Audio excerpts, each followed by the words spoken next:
What's up, YouTube? Time for another recap. Man, we have another great day. Our third day back to back to back. The three-time, the champ, the triple, 10K plus. So let's get into it. 4 in the morning Central Time, maybe 4:40, something like that. Got up and identified a trade. We had a double gap system posted on Twitter and for my main people in the premium chat as well. This trade took a long period of time to work out, but that's perfectly fine. The double gap scenario did fill out 50-70, and the daily gap to the downside for the double gap fill we will get into and explain how double gaps work on the daily, because this is a bread and butter play out, especially for scalping here. So we still got some long-term shorts on. No matter what, we're going to keep those on and roll those out. We're going to get a very nice mid-February to March pullover. Still very confident in that. So let's talk about the big trades that we got today on the PA accounts. So coming back down to the gap fill was the plan. Posted that at 4 in the morning, adding shorts to the double gap 1 minute. So I was adding into all these right here. If I go to the Tradeovate account, let you guys see this like always. This is the real account, blah, blah, blah. All 6 accounts, over 2 grand for the day, which is over 12,000 total per usual. And then now, here is where that short ended up. Now, I narrated this one and talked about it to my premium chat and helped them through every little bit, talking about how most likely data would catch up. Now, notice this is the 666 1 minute moving average that needed a back test here. So we started short, trying to catch those gaps right here, and then you can see where I added in right here.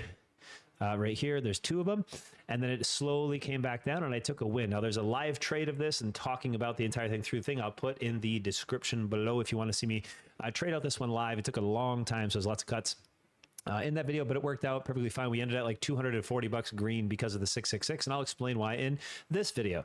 So prior to the data, and we had a 666 back test coming, let's take a peek at our charts here on ES and what we were literally looking for, right? So the pop before data, we'll go to the ES on this one here. So this pop to data here, I was watching that 1 minute chart, and a lot of the times historical major moving averages have to catch up for support. And if we haven't seen that moving average on the trade day, a lot of the times I will focus on that moving average for the new trade day on a first tag. So yesterday was the last time we seen this purple guy here, which is the 666 1 minute on the ES. And then this would have been our first time seeing it today. So rolling into support, the moving average is forever calculating to the upside because of the force up and the gap, right? So this is the catch-up point right here, pre-data. So when I was shorting all of these little areas back here, all the tops, and then I finally broke under the average and we came down, we were up almost 2 grand a day, but I left it a little too long. And I closed it out prior to data because you don't want to hold through data unless you know what you're doing. And I re-entered on the data pop. So I had an idea that we were going to pop up off the 666 and then roll down to our final targets, which the gaps are right here, 50-18, 50-17, and we called that at 4 in the morning. So what I did was I closed out all of the big swings for, I was in here for almost 2.5, 3 hours, whatever the trade was here. You can see on Tradeovate, and then I closed out right at the 666 because I figured we're going to get a pop to drop. And usually that's the sentiment because we have gaps underneath us. So we're going to do what? We're going to squeeze out all the people shorting back here, hit their stop outs, and then we're going to allow it to go back down and gap fill because they were all probably looking at the same thing. So were the algos. So though knowing that and knowing how algos work ahead of time, I got out at the 666, and then you can see my entries back into the 666 breakdown. So here's my entries. Now exit everything here, all those green strands, right? That's done. Popped. And I put these out before the pop. I put this limit order out and this limit out before, and this one. There's 3 of them. So I put an ES short here, 1, 2, and 3, because I expected a pop to drop to those gap fills. So I reset my trade. I took profit right here on the 666 for that reason. And I figured a pop to drop would be the most likely psychological scam in the market because, well, why not? We'd push out all the shorts looking for the gap fill, right? Very common. So we did that. Short, short, short. And if I zoom in real close here, you can see me playing the in-betweens. Now, what did I do? Short here and grabbing profit the whole time. Make sure to be locking in always. Shorts, shorts, long target, long target, long target, long target. So all of these shorts we got out on the dump, right? And then we continued to keep shorting on the downside to target.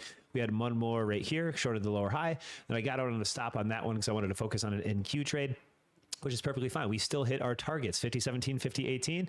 That was the gap fill. And after a gap fill happens, what's it going to do? It's going to ram back up. And I wanted to jump on NQ because NQ had the better setup. And again, being able to swap back and forth with these trades is ideal. So let's talk about the gap and why we got scammed today and why the market's back to bullish from fake earnings and fake pump. We are going to guarantee the long because of the back test of the gap fill. So let's talk about it. Explain this test on the daily and what happened. Let's go to a fresh chart here. So remember, the first gap tag does not fill, right? So here's the gap right there. So first gap tag does not fill. This was the first day of the gap tag, okay? So as long as it held the prior body, which was the doji body, that is your long, and it was going to push into the gap, and then you were going to short. And we had a bunch of wins there, $14,000 plus on the win. You can check that in the description. I'll link that as well. And then next day, we have a interesting scenario, what we call a double gap, right? This is today's candle.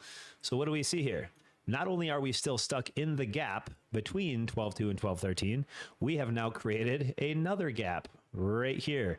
So the opening price was over yesterday's highs. Here is the open, right? Let's click to the left. Oh, let's not extend to the left. I'm just going to make a new price level.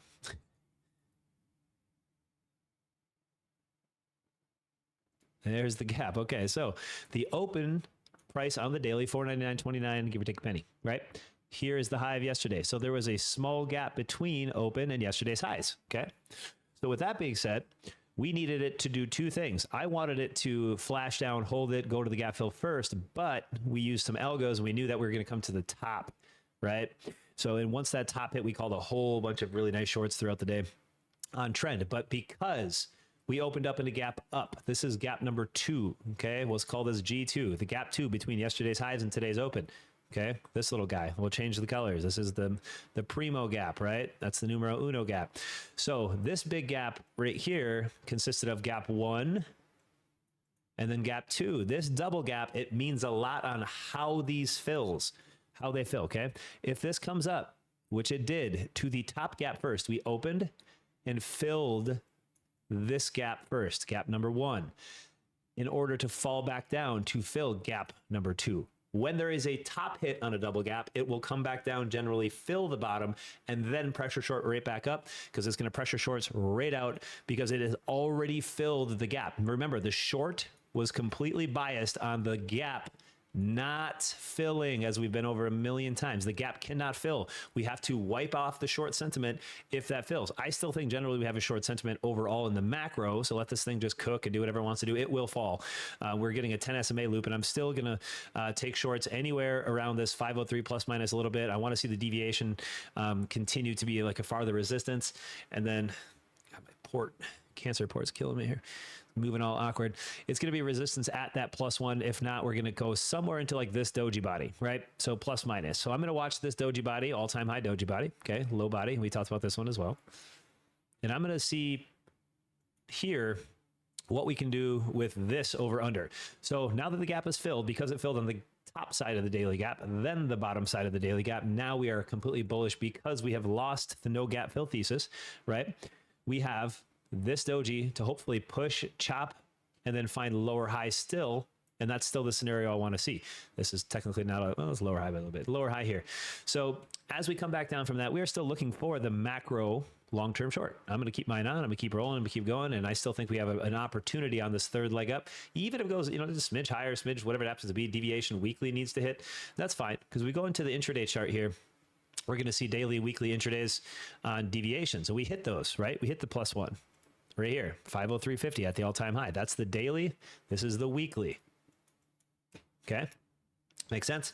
So with those deviations hit, we look for a lower high, but if they scam us, and we talked about this, if earnings are just a big old pampered scam all the way back up, or we get some news, which we did, Apple got news, Amazon, Google got news, flushed it, and then did the reversal. Then they're scamming up on earnings. It's just all fake PEs, all fake ratios. Everybody's got layoff. Everything's bullish. No, that's absolute crap. We will get a solid pullback because of how crappy this is being managed in our country, which is no news to you guys. I know you guys know. So now, with that being said, this is going to be the complete over-under just above 501. So because that top gap, bottom fill gap hit, we had a lot of day trades. Now, a lot of these scalps persisted on scalping low side. So let's talk about some of our trades that we had taken here. Every single time we're 1 minute hot, and this is how you're going to navigate these trades with my favorite indicator in the current is the volume profile. When you're getting choppy, the volume profile, even on the 1 minute, every time we're above, volume area high for me is orange, volume area low for me is blue, and POC. When we get an extension above one of these, here's volume area high extension, volume area high extension, volume area high extension, 3 of them.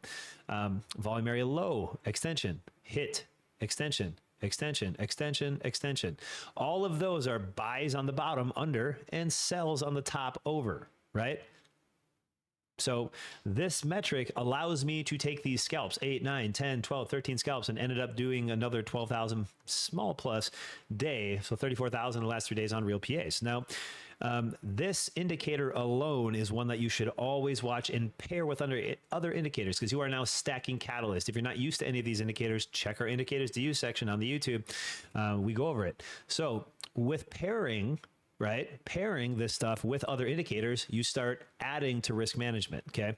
So when you see, let's say, the heavier extensions outside where price action is higher, we'll just take this one for example. This was a short that we had called the first pre-market high tag. This blue level is pre-market high. This 500.57 is the first tag. I said short the crap out of this, and then we're going to bounce and go to yesterday's highs for the fill. We did, but because we gap filled the top first, right, which is near pre-market high, we have the obvious upside extension, because gap fill, yesterday's highs, was the final short target I put out on X, right, and Twitter. So if you go back to the X, we'll roll through some of my other comments just so all that explains to yourself. Here's the short call I did on the Qs, pop to drop, right? Here's the big green zone. That's why I picked Qs. I got out of the ES short and jumped into the NQ short at the open because of that gap fill. And we got this one. I called this for the private group.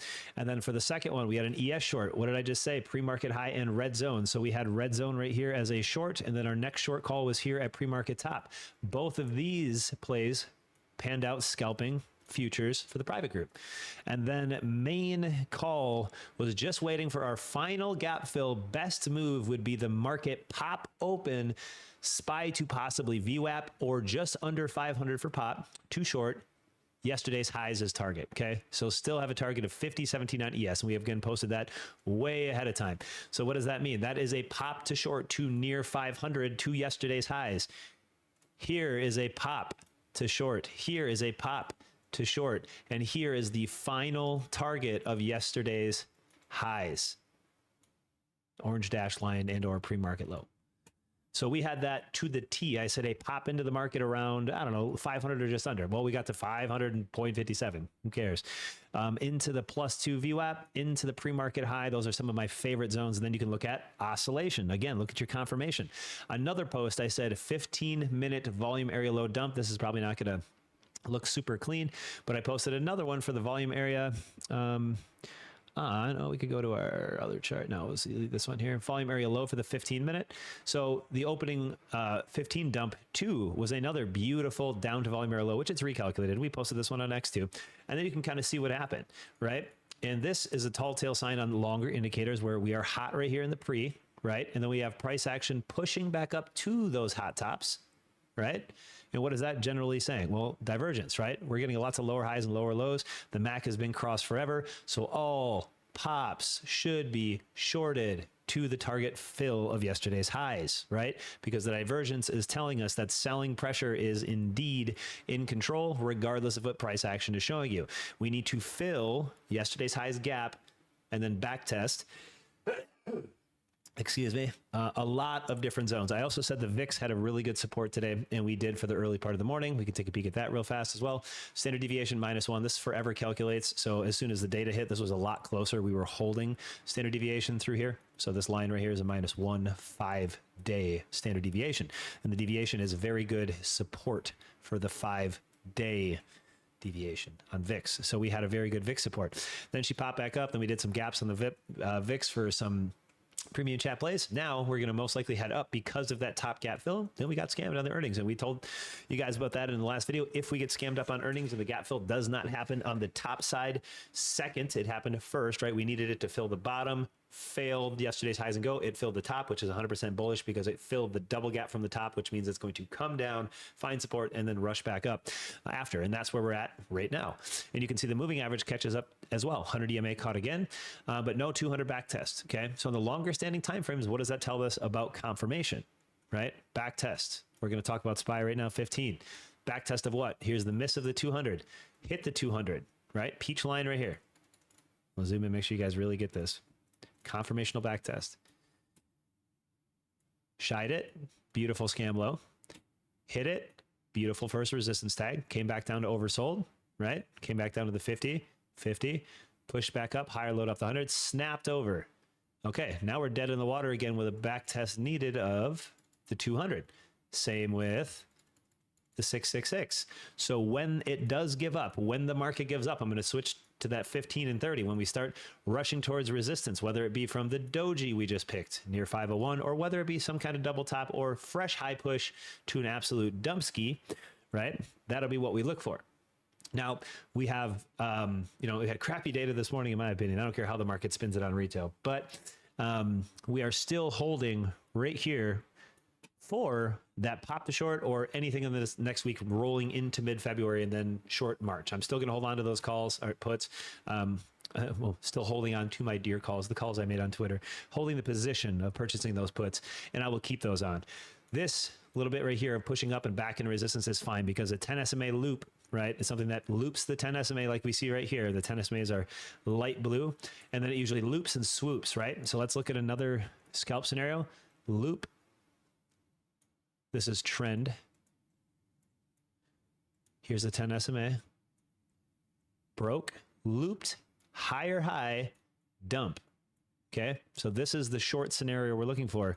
And we go back up to the 10 SMA loop. Here's another trend hit. We called this top right here, did the gap down, didn't stay under the 10, so shorts are off. Back up, gap and go, right under the 10. And if it gets back over the 10, game over. It's going to go push towards the gap. And we're getting a loop. Now, this is going to be that lower high scenario watch. Still, if we can get up to that weekly, it's fine. Right now, we have a lot of divergence in the long-term indicators. So yes, it's hard, it's painful to hold on to, but you have to look at the macro, right? Look at the mainstream. Look at the daily chart. The daily chart scammed us a little bit here on that dip. We should have had a continuation roll on the MAC, but this roll actually just started catching and just went higher for no reason on that push. RSI is in line. We have lower high hots, and this lower high roll that is starting right now, we just cannot pressure any higher. So if this comes up, creates 1, 2, third lower high in the RSI, we will come back down to that 50 and generally get a reset back down to the closer to oversold. We're going to go through the 50 on this pullback, and that's where I want to see it. I don't care what it pops up to. I'm still holding these shorts. I'm still rolling them. I'm not losing this. As we come up to those deviations, as we break back down, we will get a continuation to that 50 or that 100, but most importantly to those gaps. Just because a day or two pressure up, I don't freak out of my trades. I have a expendable amount of cushion and management to do here, and we barely took a couple of yeses. Like, they're down barely $2,300. That's nothing on the start, because even if this plows up and puts me down 3-4, I triple up position, comes back down for a pullback through the March. It's going to be just fine. So don't panic. Hold what your account is manageable for. Don't over trade your account. No maxing out those YOLO positions. That's ridiculous. If we're looking at the indicators here, these higher low, lower high setups on RSI are very good, and we just need this to fleet and down. The one good thing about the MAC also I can take a peek at, if you be below the histogram wave up, we also have a lower high here. Okay, so we are still in bearish metrics with our waves. We're just looking for that next sell wave, and I'm still macro bullish into 2026 and into 2027, but the pullback here is what we need to get that steamroll. So push back down, fills all these gaps we talked about in our last prediction videos, or at least some. We have all of our targets posted on Qs, and then we will ripsaw back up for the next, year and a half, 2 years, in my opinion, pretty easily. But this pullback I will not miss. We're not just going to get a straight trend up. So from here on out, we're just going to keep managing our day trades. $12,000 of green today. No big deal on the consistency measure with PAs. We're doing really good on consistency there. So proud of that. And we're going to keep everything else in trade management. So let's look for continuation together under the all-time high doji body right here. All-time high. any chop pop here, I don't care. We're looking for the confirmational lower low, lower high setup like so underneath the all-time high doji, and we'll get that RSI to roll back down to the 50 and hopefully do a bigger break, chase down some of the moving averages. Again, confirmation that we have not tagged yet. Remember last video, if you did not tune in or don't care to watch them, I'll mention it here one more time. 50 SMA over, no back test. 100 EMA over, no back test. 200s, no back test. All major daily moving averages still need back test. So those are the huge failures. When this does come back down, we will bounce those moving averages back test before we go up for the continued 2026 long year. I'll go all 2025, all the way till probably 26 or beyond. So still looking for that, but this is the pullback that we will see in sentiment and hopefully get those gap fills, and then we'll run it back up. I'm going to pay attention to the moving averages. Even if we don't come back to the 200, we will come back down to at least 50 or 100. Those are going to be my bigger long-term targets to go back into long swing. So thanks for tuning in on that one, and stay tuned for the next video.